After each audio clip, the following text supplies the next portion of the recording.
So Vanessa, now you have to unmute yourself too. Sorry about that. Really glad that we were able to include a piece, such a timely piece on our moms in Houston and what they've been going through and how we will be working to help them. And now I'll pass it on to Chris.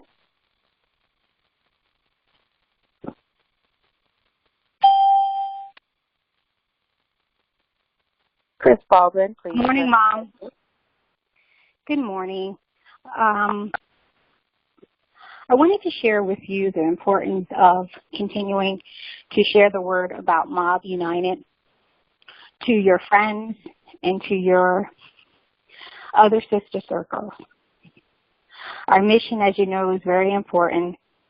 You know, our Black boys represent 16% of students enrolled in schools, but they make up a majority of the disciplinary or adverse treatment that takes place in the school, whether it be by the administration, the teachers, or the recess officers.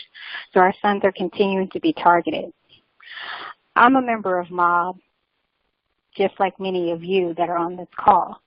My son, if you haven't seen him, that's my son on the right. That's Gabriel. Gabriel has a disability which represents 3 and 4 out-of-school suspensions.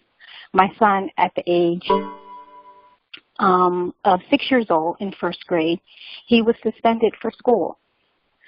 Suspended school because of his behavior that had an adverse direct impact related to his disability. So I encourage you to support us and to participate in our fundraising drive to help moms of Black Boys United provide resources so that we can continue to advocate for our sons. Our fundraising drive will begin at the end of September. As you know, this summer we celebrated our anniversary, our Mobiversary as an organization.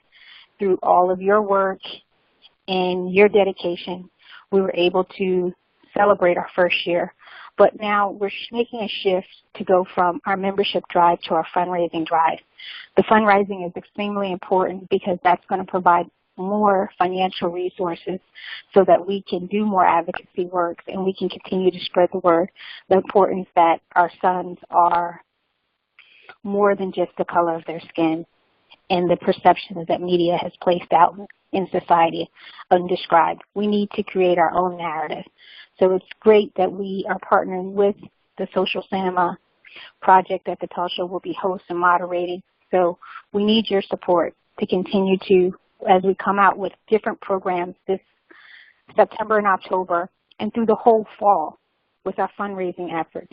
Get involved, spread the word, because the only person that's going to advocate the change for our boys is us.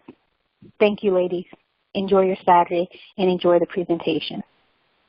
Thank you, Chris. So everyone look out for information on the fundraising drive. We're going to try to make it easy for everyone to participate and send it out to your family and friends.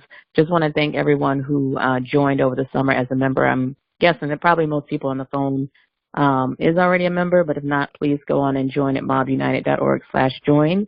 And that is, as you know, our advocacy arm that's focused on policy change. But the fundraiser for Moms of Black Boys United is going to be focused on building resources to help moms navigate all of the situations with their sons. It's where we would do the Mob Connections database and any victim support that we may do in specific situations when people find themselves in difficult situations as a victim of police brutality or other things.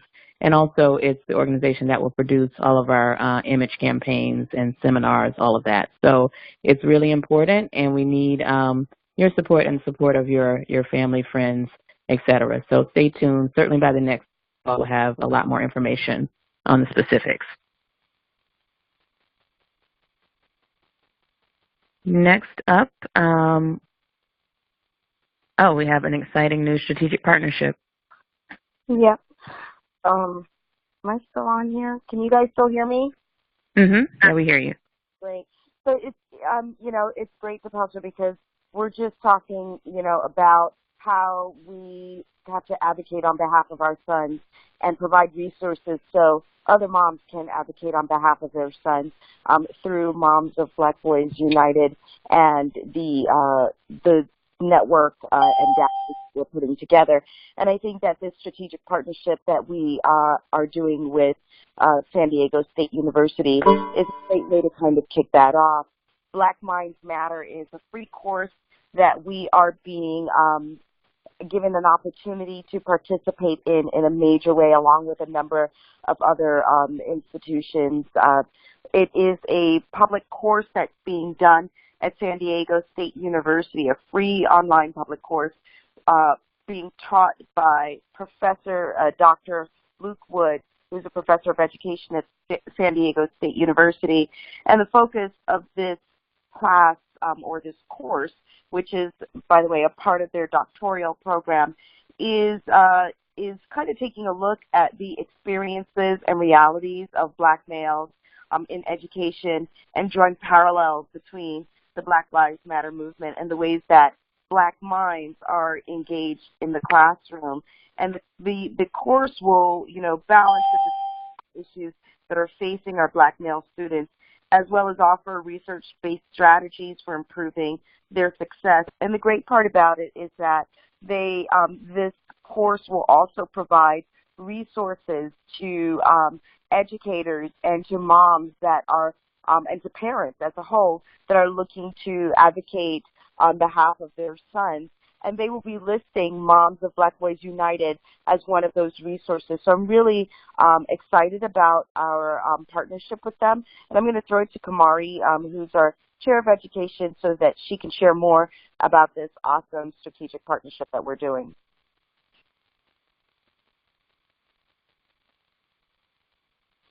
Kamari, please remember to dial *6. Can you hear me now? Can you ladies hear me now? Yes, we can.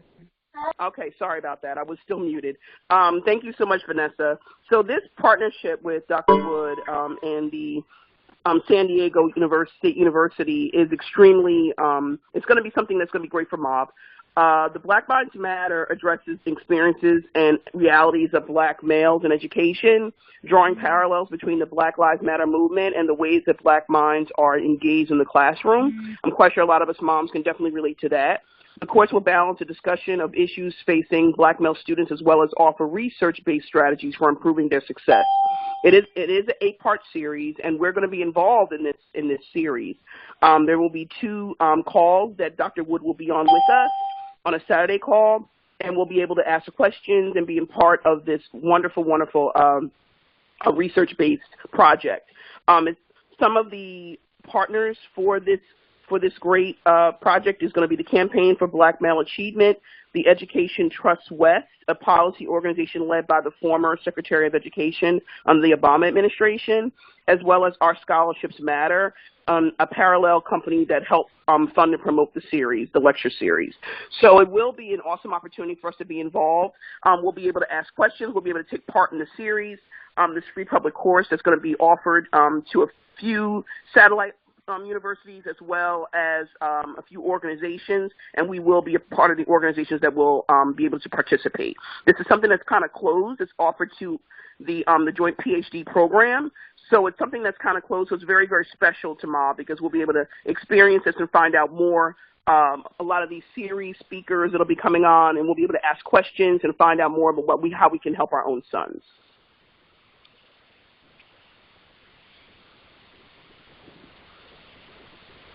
Vanessa, do you have anything to add?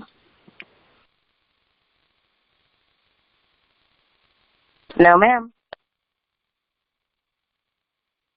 Thank you. So yes, this is something that we're very excited about, and we encourage everyone to participate in it when it's live, but also we'll, as they said, have our own sessions that we'll share with this group on calls, and the professor will be coming on as a speaker. So up next, perfect segue to our special guest speaker today. You just heard her voice. She is Kamari Gafour Davis, our Chair of Education and Engagement for MOB United. I'm going to tell you a little bit about her just in case you don't know Kamari's background. She has more than 20 years of experience in social services. She's a graduate of Columbia University School of Social Work and has worked with children and families in schools, inpatient and outpatient programs, independent living, aging out programs for foster care youth, group homes, halfway houses, and crisis units for both adults and children. As a social worker and parent coach, Kamari's consulting company, which is called Optimistic Expectations, offers workshops to parents so they will have more tools in their parental journey. Student workshops are offered to promote more personal, academic, and social success. They also offer professional development training to teachers and administrators. Optimistic Expectations has a hands-on interactive training style with the goal of providing practical skills that will aid people to be more effective and productive in their role as parent, student, or educator.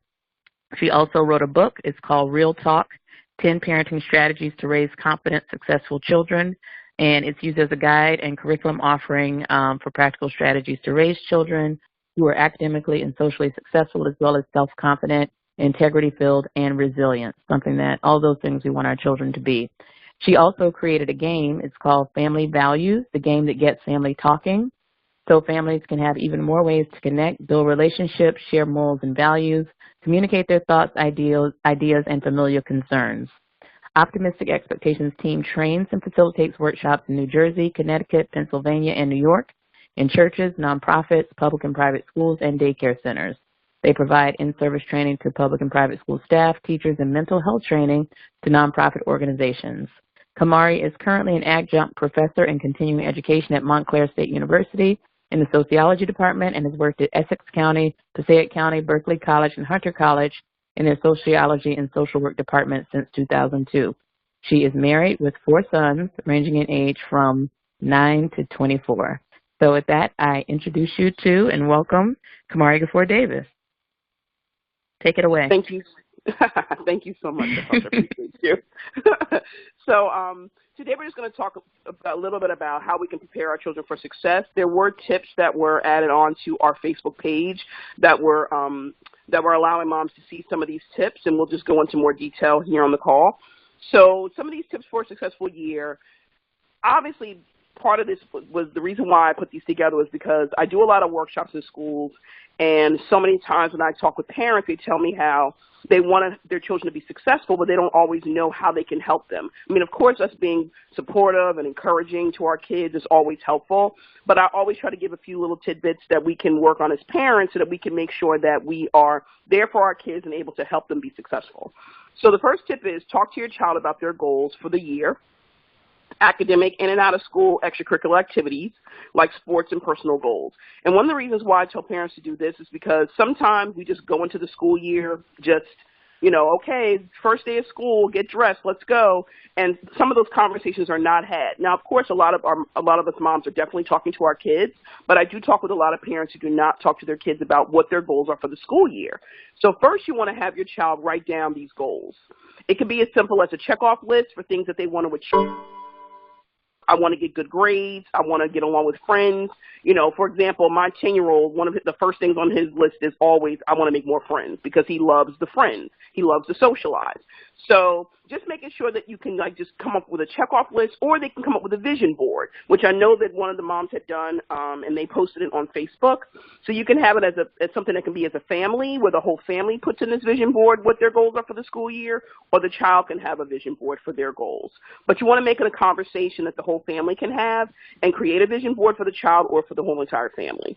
So for younger and school-age children, which would be from 5 to 18, we want to make sure they have positive affirmations around their room, their wall, their mirror, give them encouragement daily before they go out into the world. So, for example, my 10-year-old has on his mirror in his bathroom really great quotes.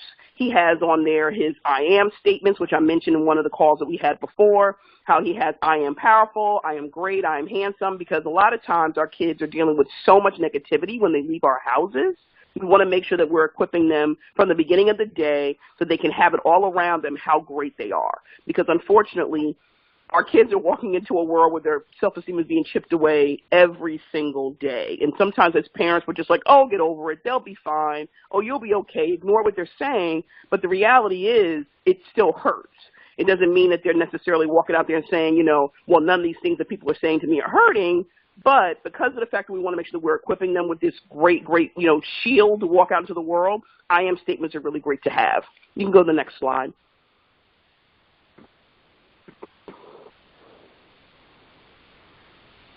So also talking to your children about their concerns and their challenges is one of the best things we need to do from the beginning before they even start dealing with kids, because the reality is sometimes kids they're facing challenges that they're afraid of. So, for example, sometimes you have a child who's just starting a new school, or if they're going to meet new classmates, which every child is going to do every single year, they're going to have a new teacher. So just talking with them about things that they're worried about, because sometimes our kids have worries that we don't know about.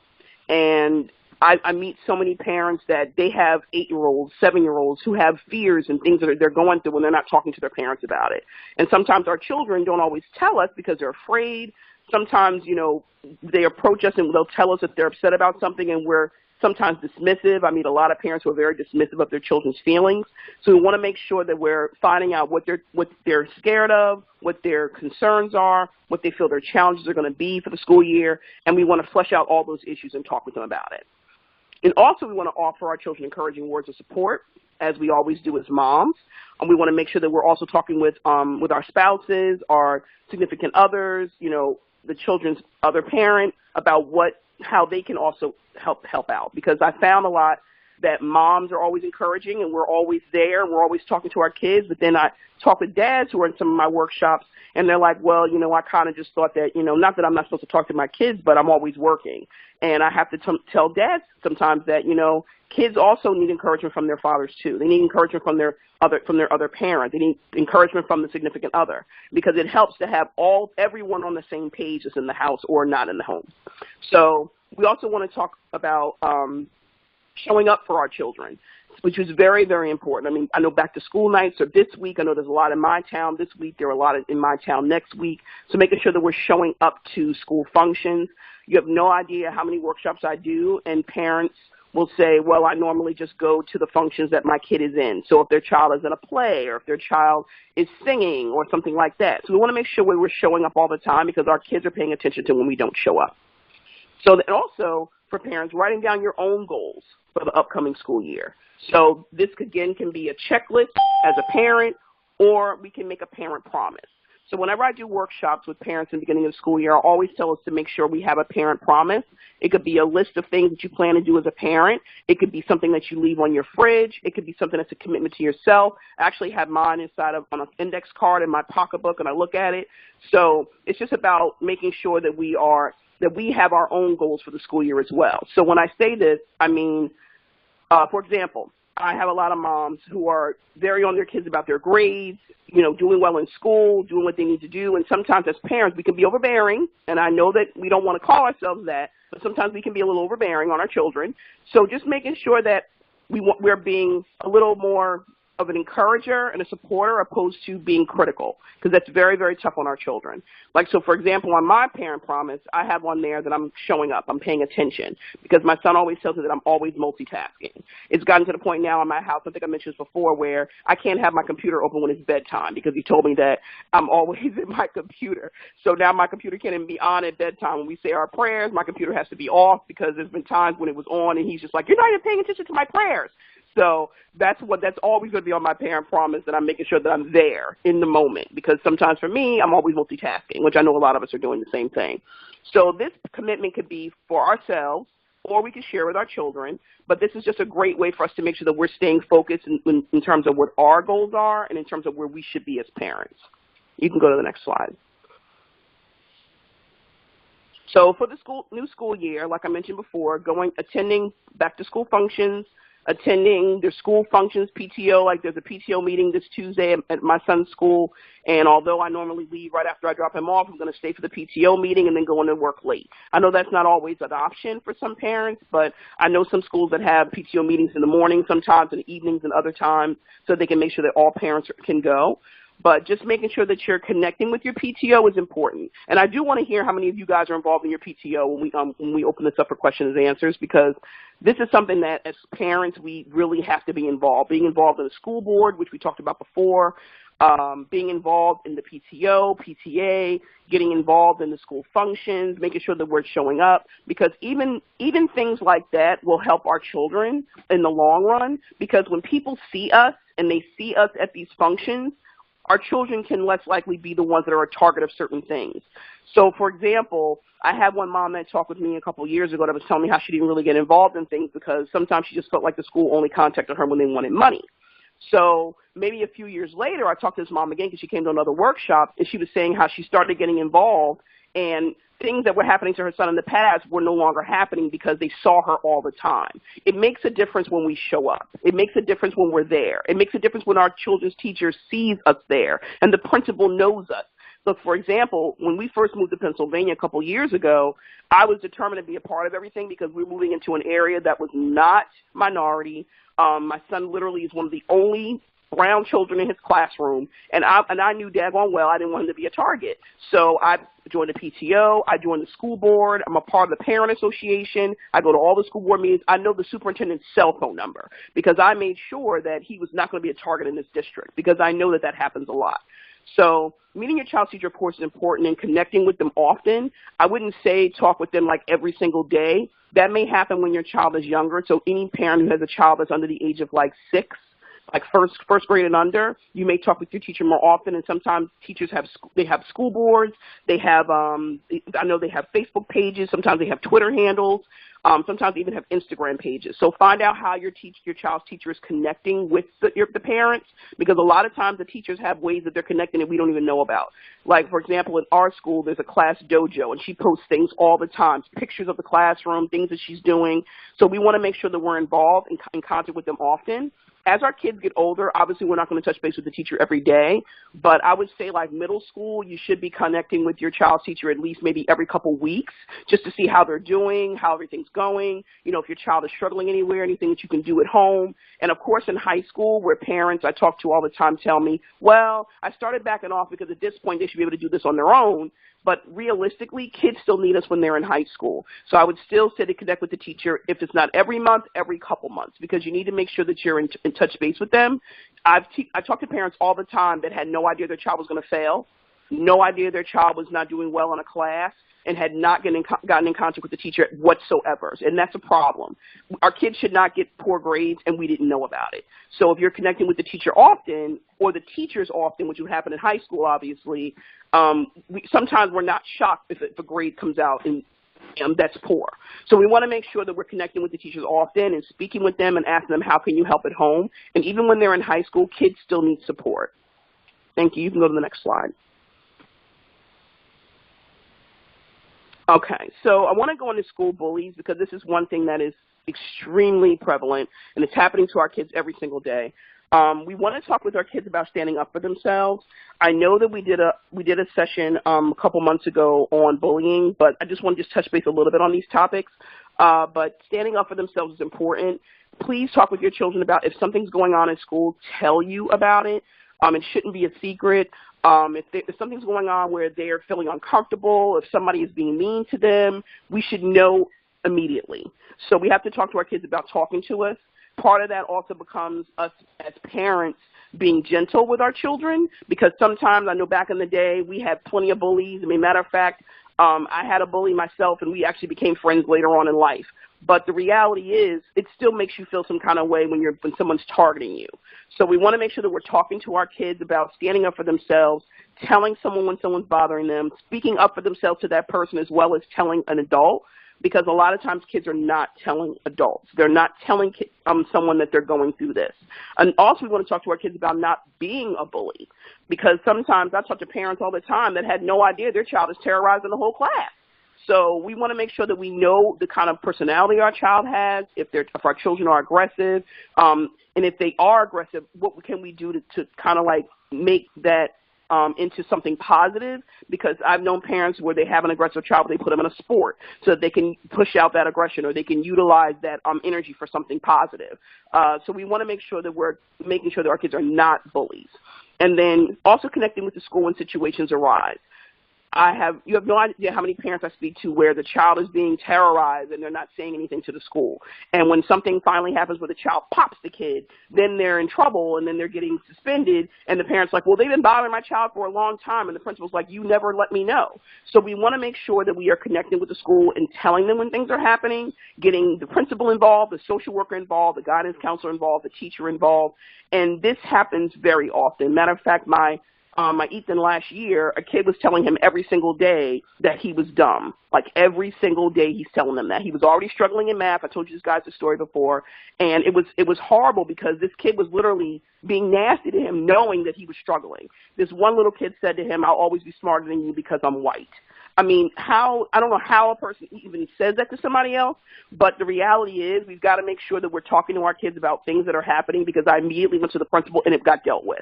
And if you have a principal who's not handling things, you go to the school board. You go to one of those meetings, you stand in the back, you ask questions, because the reality is all schools should be a no bullying zone. Thank you. You can go on to the next page. Thank you, Vanessa. So also our own child's behaviors, you want to have conversations with them about that. So talking with them about their behaviors daily, especially if we know we have a child that might be challenging in the classroom or a child that might be going through something in the classroom. A lot of times our children, especially if they have certain learning disabilities, I know sometimes that teachers don't always know how to deal with children with learning disabilities. I see it all the time because I do trainings with professionals. And a lot of times teachers feel overwhelmed in the classroom when they have children who are not sitting still or moving around, and which is something that, honestly, I'm a part of this this Black Education Board in New Jersey where we used to live. And that's one of the things that we're talking about right now, and making sure that all teachers are definitely in line with how to deal with children who have learning disabilities and how to deal with children who have certain behaviors.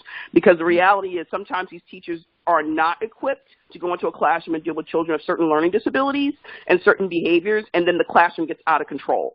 So this is something that needs to be dealt with. So if you have this in your classroom or you notice it, make sure you're talking with the principal about it and having conversations, and ask them, are they being trained around dealing with children with certain disabilities? And also, being an active parent and seeing the differences in your child. So, for example, we want to see the positive all the time. We always want to be able to encourage them. You know, speak to their positive attributes. Speak to their positive characteristics. Because sometimes as parents, when we're overwhelmed and we're dealing with a lot, sometimes we can tend to be critical. We want to make sure we watch the critical verbiage with our children. We want to make sure that when we're talking with them, we're not using words like lazy, using words like, what are you doing? Why are you doing that? Why are you always doing that? You know, we want to watch our verbiage, because that can definitely decimate our children and it can pull down their self-esteem. So we want to see the things that they're doing. We definitely want to be aware of what they're doing. We want to, be able to say, okay, well, this behavior is happening again, but we want to also try and flush it out and find out what's going on and what's behind it. And then one of the last things is, don't take offense to your child's behavior. So I meet a lot of parents where their child is young, and maybe you have a child who is not speaking as soon as you think they should. And they start taking offense, or they start acting like, oh my goodness, not my child, not my child. I mean, I see it all the time. And then they won't intervene and get the child early intervention, and then the child is now 7 and still can't speak. You know what I mean? So you want to make sure that if you see a situation going on, make sure you're acting on it early. I know in my developmental delays, I speak also on developmental challenges, and I speak on where our child should be at certain ages. But there's a lot of different information out there that can tell you where your child should be, and always make sure you're consulting with your doctor as well, because not all children do things at the same age. You can have 5 different kids, and they all do things at different ages. They walk at different time, they talk at different time, they start to read at a different time, and we don't want to compare our children. I meet so many parents that compare their kids, and the kids end up having resentment towards each other because the parent is comparing them all the time, or they feel compared. No one wants to be compared. So we want to make sure that we're not taking offense. We want to make sure that if something goes on with our child, that we're addressing it with that particular child. You know, we want to make sure that we're not comparing and saying, why can't you do something like your brother or your sister? So we want to make sure that we're always having conversations with our children that are positive and affirming. Thank you. You can go to the next slide.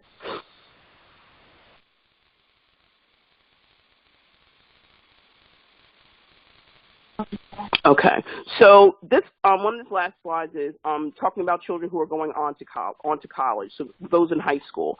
One of the things that I found, we had a question from my mom who asked about scholarships for their child, and some questions that were asked before the call. And I wanted to make sure that I address this, because this is something that I do workshops on all the time, especially towards the middle and end of the school year. So starting conversations about college early is extremely important, especially for our children, because sometimes a lot of us even are first-generation college students. I know for myself, my parents went but didn't finish. So I know for myself, I didn't have a lot of, I didn't know a lot about financial aid when I went. I didn't know a lot about how to find money when I went to college. But we want to make sure that we're having these conversations early because every child is different. Visiting college campuses is very, very important because not every college is going to fit every child. So we want to find out what our children want to do in college, of course, but we also want to find out what kind of college they want to go to. If they want to go to a small college, a large college, a public college, a private college, because all those things are important. And of course, the money is definitely important, but there are a lot of colleges out there that are not ridiculously expensive that could be a true size for your child. So middle school is definitely the great starting point. Having conversations in 7th and 8th grade, start doing college visits around that time as well so they can find out what their fit is. I know a lot of parents that will just do like virtual college visits, which is helpful, of course, but if you can, still try and go out and visit the campus because sometimes pictures could be deceiving. I know a mom who was going to send their child to one particular school. I will not talk about the school, but the school was literally in the hood. Like it was in a very, very urban district. The mom didn't know it because when she saw the picture, she thought it was great. When she got there, she's like, oh, my gosh. And I can attest to that. I went to Columbia University. If you walked outside of Columbia's campus, it's right in the middle of Harlem. So, obviously, some college campuses were there before those environments happened. So it's just about making sure that you're watching the fit for your child because you want to make sure that they're not in a classroom of 500 people if they need a class size of 20 people. You want to make sure that the institution goes in line with your values because sometimes institutions are pushing things on our children that we don't even know. So just making sure that you're paying attention to those things and doing a college visit and asking a lot of questions is extremely important. And making sure you start preparing financial aid paperwork early. The summer of 12th grade is not a good idea to start doing financial aid paperwork.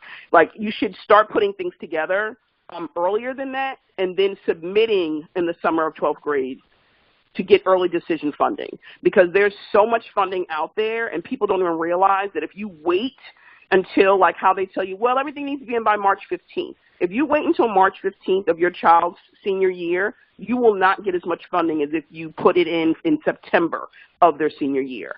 So even if you send the paperwork in for FAFSA, and if you send the paperwork in for FAFSA and you haven't done your taxes yet, it's fine. Just send the paperwork in, and then once you do your taxes, you can send the information in. You don't have to necessarily have everything done because they're going to ask you for it anyway, and they know you haven't done your taxes yet in September, October.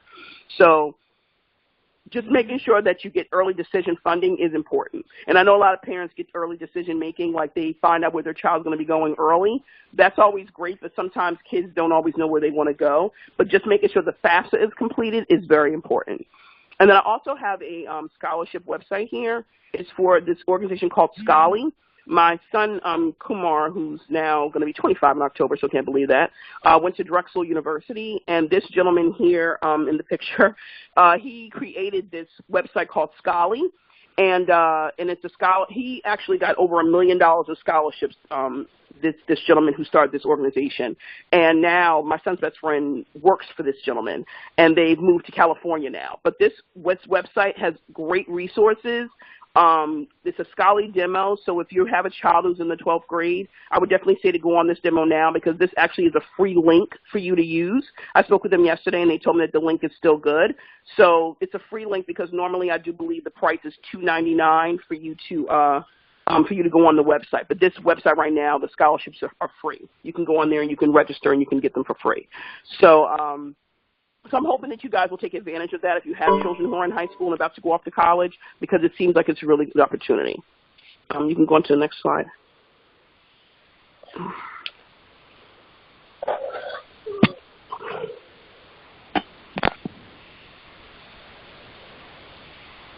Does anybody have any questions? I do want to make sure that I touch on some of the questions that were asked already. There was a mom who asked about standardized testing and questions about whether or not we can prepare our children for the testing, and I want to make sure that I address that question. So a lot of times parents do have issues with standardized testing. I know there was a PARCC testing in New Jersey, PARCC, that a lot of parents were against. They did not want their children to take it. And I actually had a friend who did not send her child to school when they did the PARCC testing. So you probably would need to find out how, if this is a test that the child has to take, if it's a part of, you know, a group of, because sometimes the testing that they use it to graph it against other children in the country. This particular testing, the PARCC testing that was in New Jersey, it was something that the school had basically purchased and were forcing the kids to take. And it ended up not being something that parents had to send their kids to take. So that was what happened with that testing. So if there's new testing being available to your school district, I would probably say contact the school board and find out why they're taking the testing and if it's something that's mandatory. There was also a question that was asked about a parent was saying that their child is an overachiever, and they were concerned about that child. And I wanted to just address that question as well. Sometimes our children are overachievers because of the way they see us operate. If we're overachievers, I know a lot of us are like type A personality where we have to have everything done. Sometimes they get it from us. Sometimes it comes from just something that's driven inside of them. There's nothing really wrong with a child being an overachiever. We just want to make sure they're not putting pressure on themselves and because I've met children who were flustered all the time because they're always trying to do things perfectly. And we want to make sure as parents that we're not pushing our kids to be that way. We want to make sure that we're telling them that it's okay. We all make mistakes because sometimes kids can get it in their head that they have to be perfect. And that's something that we want to make sure that they don't think is true because they don't have to be perfect. And I want to also address a question that a mom asked about. She had a son who asked about if he died, would she cry? And kids around the age of like 7, 8, 9, they start to ask questions like that because they're realizing that there's a truth to someone passing away. That's actually a normal question for that mom if she's on the call, because when kids are younger, they don't always see that death is permanent. Like a child who's 4 and 5 may not necessarily see a death as permanent unless, of course, someone in their family that's really close to them passes away and they don't see them anymore, and you have to explain it. But a child who starts to be around other kids, who starts to talk to other children, a child who's now like in full thrust of school, which is like, you know, 2nd, 3rd, 4th, 5th grade, that child may start to notice more that death is permanent. So, for example, Ethan had a friend last year who lost her dad in the middle of the school year, and it was devastating to her. And I mean, honestly, it took her months to recover. I don't even think the child still recovered. Of course, she probably never recovered from something like that. But the reality was it was just so painful for her and her mom to move on, and she's still struggling with it. And he's been gone now almost a year. So something like that is something that thrusts you into realizing that death is permanent. So that's a very normal question for a child that's 9 years old that mom is on the call. And I want to make sure that I do address with bullying, there's something that we have to talk about because parents don't realize that with bullying, our kids are so sensitive. And there was a case in Cincinnati, Ohio, with a kid named Gabriel Tay, who was assaulted and left unconscious in the bathroom floor. He was beaten, like even after he was unconscious, they were still kicking him. And 2 days later, he hung himself.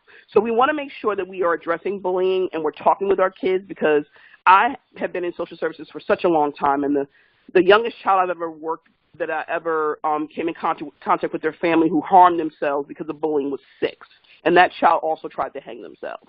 So we want to make sure that we are talking with our kids about bullying and what can happen with bullying. We want to make sure that we encourage the school to do workshops on bullying with the students because sometimes schools are just kind of addressing by having a guidance counselor talk to kids who are being bullied, but it needs to be something where they have a forum for kids to talk and have conversations. And these are some of the forums that I do in school districts that I work with now, and we actually have conversations. I literally had 3rd graders write on a wall all the questions that they're called in a day, and this wall was filled with words like BI, and I mean, they were calling them cunts. It was terrible, the words that these girls were calling each other, and they were 8.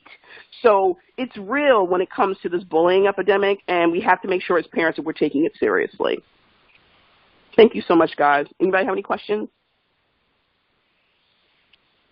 Hi, Kamari. This is Depelsha. I posted a question in chat.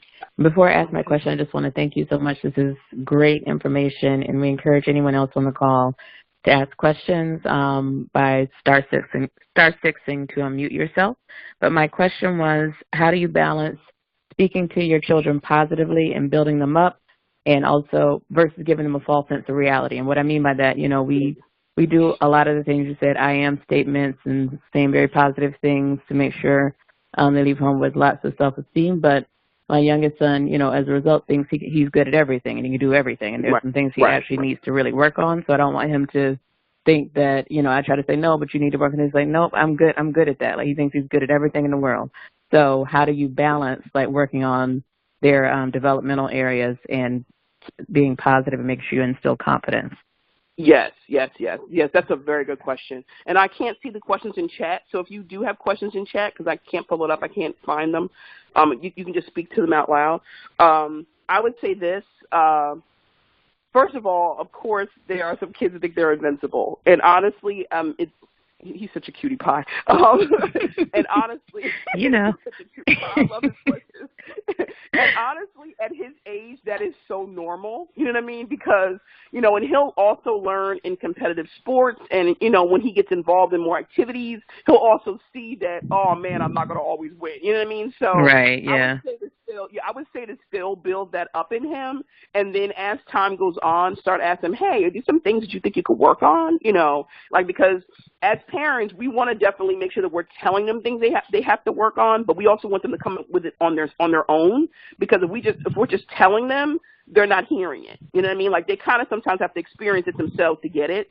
And I can definitely say that even for me with Ethan, it was the same thing. He was always good at everything. And then as time went on and things started happening to him in his life, he's like, Mom, how do I do this? And how do I do that? You know what I mean? So sometimes it's with experience that they learn these things. So I would just say give it some time, because. Yeah, you're right. Now that you say that, what he does is if he's not good at something, he avoids doing it. He'll try his best to get out of it so he can only do the things where he can shine. Exactly. And that's the thing. We also have to make sure that we're also, encouraging that as well, because if you're not good at something, we just have to work on it so that we can become better. You know what I mean? So, and that's something that you guys can work on together. Mm-hmm. Yeah, good question. Good stuff. Yeah. Thank you. Are there any other questions from the group? I actually have another question. Hi, Kamari. It's Vanessa. Excuse me. My question pertains to trying to provide resources for your child if you have a child that has special needs. I have, not my particular case, but I do have a niece who has a speech impediment, and her mom is hoping that she can get some extra help in the classroom, and she is not really sure how to go about asking for that because they already have a teacher and an assistant in the classroom. But my understanding is that for children who have special needs, that there may be an opportunity for there to be an assistant in the classroom that can help with that child in particular, as opposed to taking them out of the general population. Do you have any insight on that, and can you share, please? Yeah, definitely. Actually, I was talking to a mom yesterday who was telling me how her daughter used to have early intervention because she had delayed speech, and how she's worried because now they've taken it and she only gets the help once a month. So I would definitely say for any parent who knows that there's a concern, and sometimes early intervention is good. I don't know if that parent had early intervention, because sometimes the school will recognize it themselves. And they'll say, okay, your child needs this kind of intervention. But if there's already somebody in the classroom and they're not particularly just working with that child, I would say she probably needs to go to the principal again, have a meeting with the principal, the guidance counselor, because if it's something that is on an IEP, or if it's a special, the individualized education plan, then the child might be able to get that. And I know if Kim's on the call, she probably could speak more on this as well. But I know a lot of times there are schools where they will, unfortunately, if there's a school that does not have a lot of children who have a certain type of learning disability or a certain type of delayed speech or other things like that, they won't put somebody specifically for that child because they don't necessarily have the money. But a parent can definitely advocate for themselves, going to the school board, going to the principal, asking for, saying, what do I need to do to make sure that my child gets the help that they need? So I would definitely say they need to continue advocating for their child, because sometimes schools And most times schools will make sure that that child has something in place if the parent continues to advocate. Because unfortunately, it does happen where schools do not put it in place, but a parent has to advocate to get it. Right. Does that answer your question? Yes, it's very helpful. Thank you.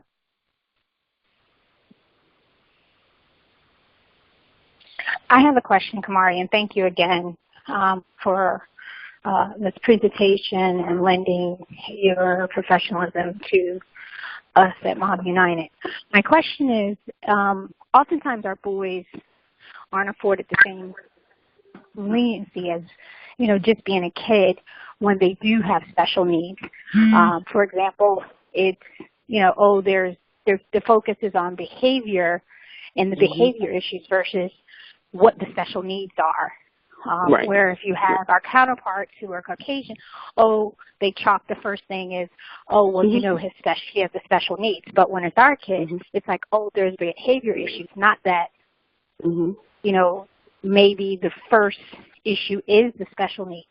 They're just automatically, we're just going to focus on behavior instead of focusing on making the accommodations and better understanding what their special needs are. That being said, how do you continue to motivate the educators to looking at it from a special needs standpoint instead of saying, if we just get rid of these behavior issues or this behavior problem, then there won't be an issue. Right. When they're both tied one and the same. Right. And sometimes what's interesting is that sometimes it has nothing. You're right. It has nothing to do with the learning disability. Sometimes it just literally is. That's just the child, or that's just, they're just being 8. You know what I'm saying? They're just being 9. Because I get that a lot with teachers who ask me, what they have a child who's, joking a lot, or they're making jokes in class, or they're being funny. And I was listening to this podcast yesterday that was saying how kids who are funny and like silly in class are not always celebrated. They're sometimes like shunned away, or they're talked to like they're in trouble all the time, or they're doing something wrong when that's their talent. That's something that they do. They make people laugh. You know what I mean? So, and it's very interesting to me because you're right. A lot of times it is looked at as, and with our children, they have a behavior issue when it's just the child. And sometimes the teacher does not know how to deal with the child. Sometimes the teacher does not necessarily know how to deal with the behavior. And I would say talk with your teacher, talk with your principal. I've actually had parents contact if there's a diversity person in the district.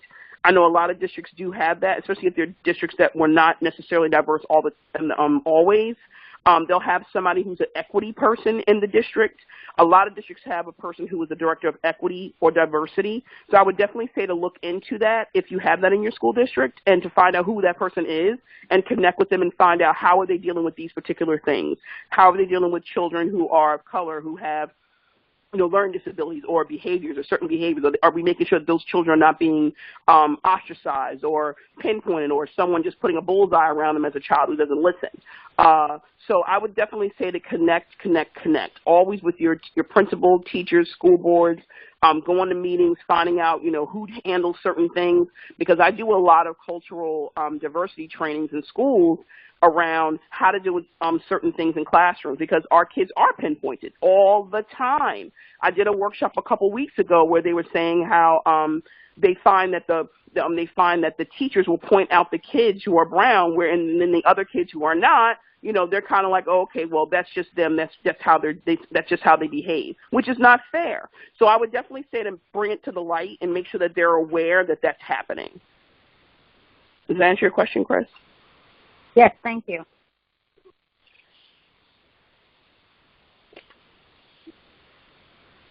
Any other questions? Hi, this is Sheila. I asked a question about the standardized testing. So thank you for the part as far as contacting the school board. I plan to do that. But I do have a secondary portion to that question. Once I contact the school board and find out that testing isn't something that required, what steps do I take as far as the school is concerned in making sure my son don't have to continue to take that test? Right, right. I would say to connect with the PTO and make sure they know you have that concern, because there may be other moms in the PTO that have the same concern, and you guys can definitely. Matter of fact, the friend that I have that that didn't send her son to school, there was a bunch of parents who started a petition, and they presented it to the school board about not making their kids take the test, and that is how they decided to initiate it. They just made a petition up and they gave it to the school board in terms of these are all the parents who do not feel like these kids should have to take this park testing. But they also worked with the PTO because there were some moms in the PTO who did not think that the testing was necessary. And if it ends up being not necessary, those are some steps you can take. If it ends up being something that everybody is taking and you don't have an option, which I know some schools as well also have.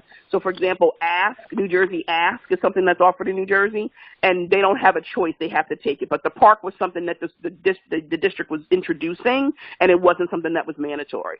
So I would say find out if it's mandatory first, and then also connect with your PTO to find out if there's anyone there that can assist you so that you can get the word out of other parents who are not who don't want their kids to take it. Does that make sense?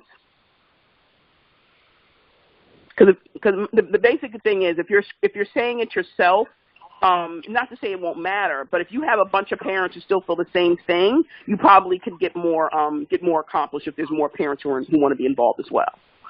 Does that make sense for you, Sheila? Yes, it does. Thank you.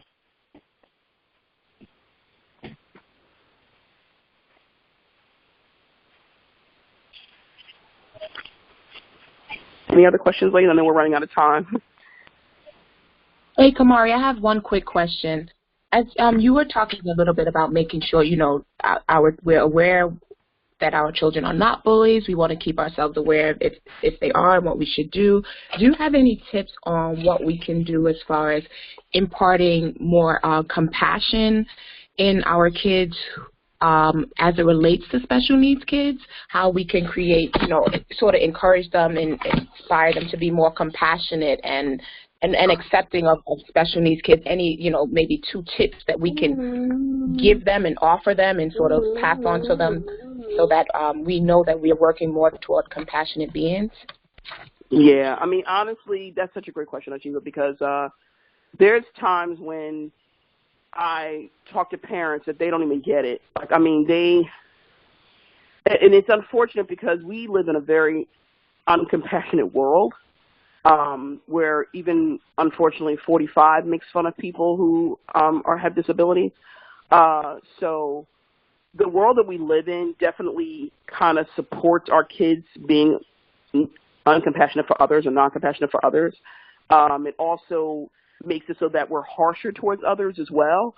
So I do a lot of workshops around morals and values because this is something that, I'm not going to lie to you, sometimes I feel like they've gone out the window with everybody. And even as parents, we have to talk to our kids about having compassion for others, being kind to others, loving others, being empathetic, which is something that we really lack as a country, is empathy. So I would definitely say that if you have a child who is kind of making fun of others, I'm not one who is against possibly doing some kind of, not necessarily partnership, but maybe having your child go to a program where they're helping people with disabilities. Maybe you can do that as a family outing where everyone goes and helps persons who are disabled, or because they have plenty of, volunteer opportunities. So that they can see persons who are not like themselves. Making sure that we're having conversations, of course, but also sometimes showing them what it looks like. Like, for example, when my oldest son was younger, I worked in foster care for a number of years. So he was with me at the foster care home sometimes. I mean, there was times when he would be with me when I was listening to stories, like if I'm walking down the hallway and a kid had to tell me something and they're like standing there telling me a story, and I just tell him to go to the side because I don't want him completely involved. But there's been times when he's heard things that kids have said about things that they're going through, and it made him more compassionate for others. Because sometimes, just seeing it on TV is not enough. Sometimes they have to necessarily go and see it themselves. So volunteering, I would definitely say, is something that parents can do, having conversations with them, letting them know that not everybody, I mean, it's not even just persons who are who have learning disabilities. I mean, just people, period. I mean, kids are getting teased all the time that don't have learning disabilities as well. But we definitely want to make sure we should talk to our kids about having compassion and empathy for others, period, across the board, whoever it is, whether they have a learning disability or not. So because our kids have lack of compassion. They have lack of empathy. They're not necessarily learning it at home. They're just going out into the world and they're being nasty. I mean, the things that they call each other is terrible. So hopefully that answers your question. But definitely talk with them and having them around other persons who are not like them. I mean, I tell parents, even when I do cultural competency training, I tell parents that are non-brown, I'll tell them, your kids should be around other kids who don't look like them. I mean, just making sure that you're having your kids around people who are not like them, who don't look like them, who don't think like them, and making sure that they're around other kids. I hear from parents all the time, white parents in the school, that are like, I love the fact that this school is diverse because I know that that's what our world is. Yes, it is. But there's a lot of parents out there who don't think that way. They think that the whole world is white and that the brown people shouldn't be here. So just making sure that we're compassionate for others and having empathy and making sure that our kids are around other people who might be different than them. I hope that answers your question, Ashiva. Thank you, Kamari.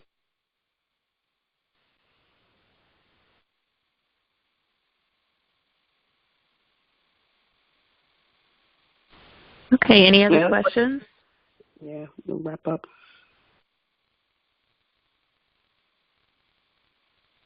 Well, if not, we're going to start to wrap up. One thing we wanted to make everyone aware of is that we won't be having this call in 2 weeks because we're going to be at the Congressional Black Caucus Conference. So what we'll do is go live from there in the Facebook group with an update on what's going on and what we've learned. So look out for that. We'll send out a notice, but just those of you on the call, we won't be having this call. We'll be going live from D.C. in 2 weeks. And I just want to thank Kamari so much for sharing all of your knowledge and information. We look forward to hearing more from you in the future. It was very valuable and just great timing for a refresher on a lot of these things that we need to focus on for the school year. Are there any final comments or questions before we wrap up? Okay, well, we had our prayer at the beginning of the call, and we will all, of course, continue to pray for those who are in the path of Hurricane Irma and the other storms, and those who were affected by Hurricane Harvey, and just that all of these natural disasters will cease at some point soon. But our thoughts and prayers are with you if you're in those areas. Please stay safe. So thank you all for joining, and have a wonderful weekend. Have a good weekend. Bye, everyone. Bye. Bye.